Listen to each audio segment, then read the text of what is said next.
Ya. Buenos días, somos los integrantes del grupo 5, el cual está integrado por dos personas. Una de ellas es Marianela Magdalena Molina Capellán y esta servidora que es Marianita Donald de los Santos, quien estará siendo la moderadora. Estaremos debatiendo sobre el tema llamado el conocimiento humano, pero antes de dar inicio debemos definir qué es el conocimiento humano, ya que será con el tema que iniciaremos. El conocimiento humano implica una relación representativa entre el sujeto que conoce y un objeto que es conocido. El sujeto es toda persona que tenga la capacidad de advertir experiencias internas o fenómenos externos a sí mismo. Ahora bien, ya que estaremos debatiendo este tema, ¿qué me dice compañera Magdalena sobre qué es el conocimiento humano? A ver si compartimos la misma opinión. Ok, el conocimiento humano es un término que se relaciona con lo lógico y lo discursivo entre un objeto de un conocimiento. Muy bien. Además de eso, sabemos que hay un tipo de conocimiento, el cual es llamado el conocimiento sensible. Este puede ser interno o externo. Es la información adquirida de este modo, se utiliza para dotar de significado a las cosas y procurar una mejor adaptación al medio. Pero este conocimiento está compuesto por sensaciones. ¿Qué me dice usted qué son las sensaciones del conocimiento sensible? Ok, la sensación es un fenómeno posifísico que se origina cuando un órgano es un sentido excitado por los estímulos externos e internos de una persona que los rodea. Asimismo, eso quiere decir que una sensación es un toque que tú sientes, o sea, viene estando tanto en el término emocional como en el término físico, porque ya lo sientes.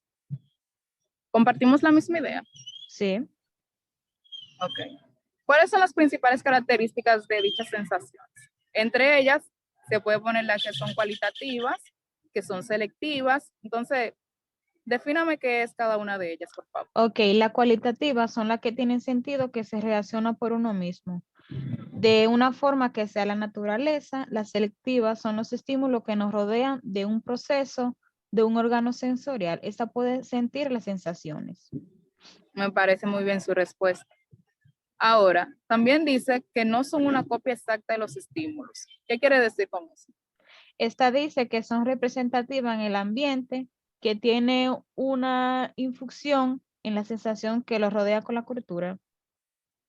También no representan el primer nivel de conocimiento. Es decir, desde el principio se percibe objetos como con totalidades más o menos definidas y se repara en las cualidades de lo que se percibe. Ahora, las sensaciones se producen en tres fases. ¿Cuáles diría usted que son esas? Yo comparto que es la primera fase, es la excitación, la segunda la conducción y la tercera la respuesta. Asimismo es, por ejemplo, la primera fase, que es la excitación, se produce por una acción de los estímulos sobre la terminación nerviosa de los órganos de los sentidos. La conducción es la excitación de los órganos sensoriales que se convierte en la corriente nerviosa de una informativa. Entonces, las respuestas serían los impulsos que se producen de los receptores sensoriales que llegan a la corteza cerebral, donde se descoinciden o se interpretan. Desde allí salen hacia los órganos electores, las glándulas y los músculos. Así es. Ahora bien, vamos a lo que son las percepciones. La percepción es una apreciación de los objetos sensibles que se constituyen en nuestro mundo y estimulan nuestros sentidos. Estas tienen varias maneras, las cuales pueden ser tamaño, simplicidad, envolvente y envuelto. ¿Qué me tiene que decir usted sobre esas tres maneras de organizar las experiencias perceptivas? Ok. Una de ellas es el tamaño, que es la superficie más pequeña que construye una figura, ya sea grande o de fondo. La simplicidad es una estructura de figuras y se realizan siempre de una manera más sencilla. El envolvente y envuelto es la superficie envolvente que se copia como fondo de envuelta de una figura. Y la reversibilidad es una estructura que tiene como figura de fondo que es reversible.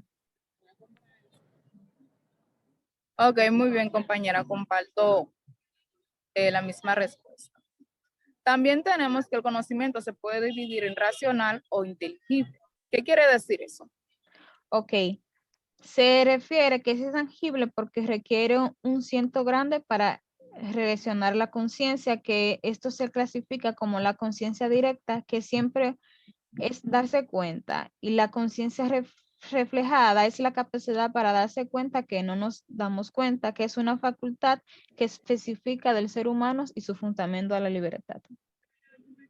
Entonces, la inteligencia racional se define como la capacidad que hace posible la adaptación del ser humano a las situaciones nuevas de forma voluntaria, y es la creación de símbolos abstractos y el establecimiento de relaciones entre ellas, la cual tiene dos funciones, que es práctica y teórica. En la práctica es la capacidad de solucionar problemas en fines de adaptación al medio, y la función teórica es la capacidad de crear signos abstractos y establecer relaciones entre ellos. ¿Qué me dice usted del pensamiento abstracto? Ok, el pensamiento abstracto es la capacidad de formar los conceptos y establecer una relación entre ellos para formar juicios y razonamientos. Muy bien. Dichos conocimientos abstractos se pueden dividir en universales, los cuales se pueden aplicar a todos y a cada uno de los elementos que pertenecen a un mismo conjunto. Ahora, lo de abstracto representa las cosas prescindiendo de sus características individuales. En esta rama también se pueden encontrar los juicios, los cuales pueden ser juicio verdadero, juicio falso, analítico y sintético. Los juicios son operaciones mentales en las que se afirman o se niegan algo al sujeto. ¿Qué me dice usted de los tipos de juicios?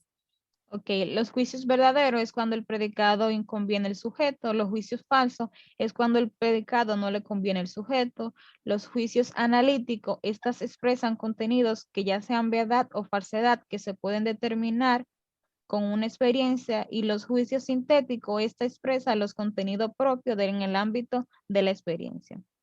Totalmente en lo cierto. Además de los juicios, tenemos el razonamiento, que es el que utilizamos a diario para darle validez o quitarle validez a algo. Los razonamientos son procesos mentales en los que la parte del juicio son conocidos para conducir a otro con juicio que infiere de los anteriores. Tenemos razonamientos deductivos e inductivos. ¿Qué me dice usted del razonamiento deductivo? Ok, el razonamiento deductivo consiste en inferir un juicio denominado conclusión o a partir de otro denominado premisa de lo que se deriva necesariamente. Entonces, razonamiento inductivo es un procedimiento experimental que consiste en una generalización a partir de una observación de una serie determinada de fenómenos o hechos particulares. Ejemplo, todos los perros ladran. El problema de la verdad. El Ok, problema de la verdad puede tener diferentes significados según el contexto. ¿Cuáles son esos contextos, compañera? desde una perspectiva moral se define como problema de la verdad, que indica que de lo que se piensa desde el punto de vista se define que la verdad es la coherencia de los juicios o enunciados, mientras que la falsedad es la contradicción. Desde el punto de vista de posesionalismo ontológico se define como la verdadera en lo que es falso y en lo que no es.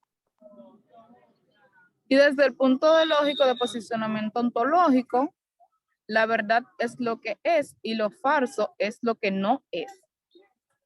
Entonces también existe otro que es desde el punto de vista epistemológico o gnoseológico, que son los términos de verdad y su correlativo falsedad.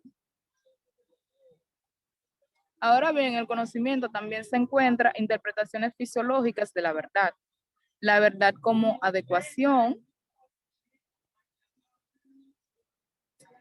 El conocimiento racional es la representación mental de los hechos y los procesos de la verdad. ¿Qué decía ciertas teorías, por ejemplo, la de Wittgenstein y la de Russell? Ok, la de Winston, para que las posiciones conificadas constituye que el mapa de realidad son verdaderos cuando describe un estado de las cosas existentes, y la falsedad es cuando no describe los estados de las cosas inexistentes. Y Russell dijo que afirma que la correspondencia de un hecho constituye la realidad de la verdad. Entonces, la verdad se podría utilizar como una evidencia. Ajá. Según Descartes, está la intuición y la deducción. La deducción es la sucesión ordenada de las ideas simples de lo que se obtiene a una conclusión. ¿Y la intuición, qué me podría decir de eso? La intuición es la facultad de mentir mediante lo que se puede captar de una idea simple, evidentemente por sí mismo, de una forma directa e inmediata, con una certeza. Entonces, la intuición, en el primer principio de la filosofía de Descartes, él puso que se piensa y luego existe. ¿Qué comparte usted sobre eso? Que primero para uno hacer la cosa debemos de pensar y luego realizar las cosas. Hacerlas. Muy bien, compañera. Entonces, la verdad puede tener como coherencia o una perspectiva. ¿Cuál de las dos? La verdad como coherencia. Esta es una interpretación de la verdad que se desarrolla sobre todos los ámbitos en las ciencias formales. Y como perspectiva, Es la realidad total que se intercable donde una sola perspectiva, dado que existen muchos más puntos de vista. según la interpretación de Ortega y Gasset, cada ser humano está inmerso en una determinada circunstancia que constituye su perspectiva vital o visión singular de la realidad. Este tema se relaciona mucho con lo que es la realidad objetiva y subjetiva. ¿Usted cree que tenemos una realidad objetiva o subjetiva? ¿O que cada persona tiene su realidad? Así es, cada persona tiene su realidad objetiva. La realidad objetiva es lo que se crea y la subjetiva es lo que se supone. Ok, yo comparto que la realidad objetiva es todo aquello que no se puede negar, o sea que es un hecho inminente que ya está ahí y no podemos cambiarlo aunque no lo conozcamos. Así es, La compañera. interpretación de Nietzsche, las palabras no son más que metáforas articuladas de las cosas que interpretan los conceptos como signo de necesidad que tienen los seres humanos de apropiarse del mundo. ¿Qué cree usted sobre esta interpretación? Que cada ser humano tiene una propiedad de pensar la cosa para poder desarrollarlo. Entonces, cada ser humano y cada época tiene sus determinadas necesidades. En función de estas necesidades se interpreta la realidad que se manifiesta desde múltiples perspectivas. El entendimiento está al servicio de la voluntad de vivir y su función se describe de la verdad y no se incluye con astucia mentiras que a la misma vez se puede fabricar para facilitar la lucha por la vida. Para concluir el tema, ¿qué me podría decir usted sobre la falsedad y la mentira? Bueno, la falsedad y la mentira son dos palabras que uno puede decir que tienen un significado diferente, pero la falsedad se trata de alguien que no tiene como una, Un concepto claro de querer ajá. hablar la verdad y que le resulte a la vez. Y la mentira es cuando una persona no cree en lo que dice. Sí, y siempre utiliza dicho método para salirse de ciertas situaciones, entonces crea situaciones que a la vez el cerebro humano tarde o temprano termina descubriendo y se le condota con este nombre, mentira. Así es.